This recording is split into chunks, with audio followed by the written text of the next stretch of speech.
バカ Bonjour, dans cette vidéo, tu vas apprendre à calculer le poids d'un objet et à représenter le vecteur force du poids sur un schéma. La masse d'un objet est une caractéristique intrinsèque à l'objet. Elle provient des atomes qui composent l'objet.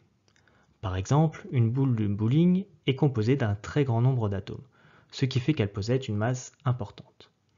Le poids est une force attractive qu'exerce la Terre sur un objet qui possède une masse et qui se situe à proximité de la Terre. C'est pour ça que quand on lâche une boule de bowling, elle tombe vers le sol. C'est aussi pour ça que c'est difficile de porter une boule de bowling, car celle-ci est attirée vers le centre de la Terre. Pour bien distinguer le poids de la masse, il faut savoir que ta boule de bowling possède toujours une masse, car les atomes qui la composent sont toujours présents. Mais elle n'est pas toujours soumise au poids. Par exemple, si on éloigne la boule de bowling de la Terre, et que l'on va loin dans l'espace. Non, vraiment loin dans l'espace. Voilà. Eh bien, le poids sera quasiment inexistant, et la boule de bowling va flotter dans l'espace. Elle possède toujours sa masse, mais elle n'est soumise à aucun poids. D'ailleurs, la déplacer sera extrêmement facile, il suffira de la pousser du petit doigt pour lui communiquer un mouvement.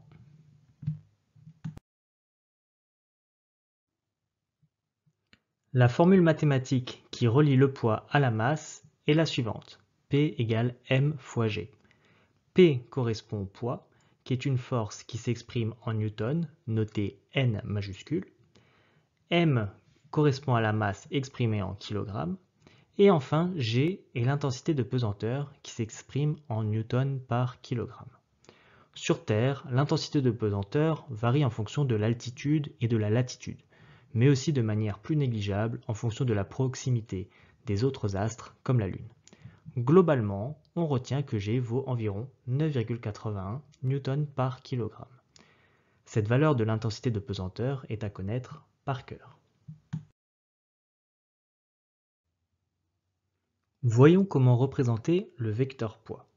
Le poids est une force à distance qui s'exerce sur un objet massique dans un champ de pesanteur terrestre. Pour représenter un vecteur, il faut indiquer l'origine du vecteur, sa direction, son sens et enfin sa norme, c'est-à-dire sa longueur. Dans le cas du poids, l'origine du vecteur est le centre de gravité de l'objet. Ici, c'est le centre géométrique de la boule de bowling. Pour la direction, c'est vertical et le sens vers le bas. En effet, le poids a pour effet d'attirer un objet vers le centre de la Terre. La formule qui permet de calculer l'intensité du poids est P égale m fois g, vue précédemment. On obtient ainsi la valeur de la force en newton, et il faudra utiliser l'échelle très souvent donnée dans l'énoncé pour représenter la longueur du vecteur. Mais nous allons voir tout ça avec un exercice.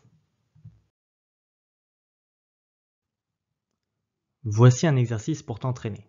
Je t'invite à mettre la vidéo sur pause, à prendre un stylo, une feuille et ta calculatrice et à essayer de répondre aux questions. Voici la correction.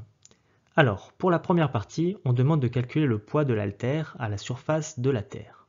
Pour cela, on utilise la formule P égale m fois g. On remplace par les valeurs, soit 25,2 fois 9,81, et on obtient un résultat qui vaut 247 newtons. On n'oublie pas de noter l'unité des newtons qui s'écrit avec un N majuscule. Dans la seconde partie de la question, il faut représenter cette force à l'aide d'un vecteur.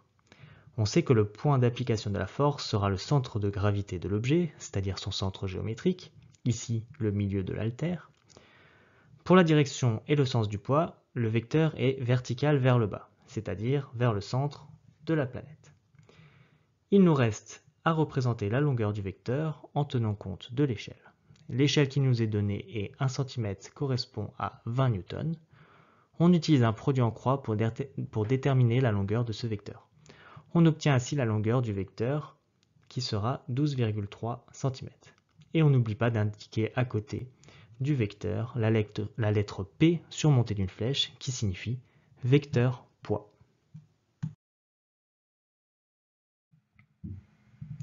Voilà, c'est tout pour cette vidéo. J'espère qu'elle t'aura été utile et t'aidera à progresser. N'oublie pas d'indiquer que tu as aimé la vidéo, de la partager à tes camarades de classe et à t'abonner. À bientôt!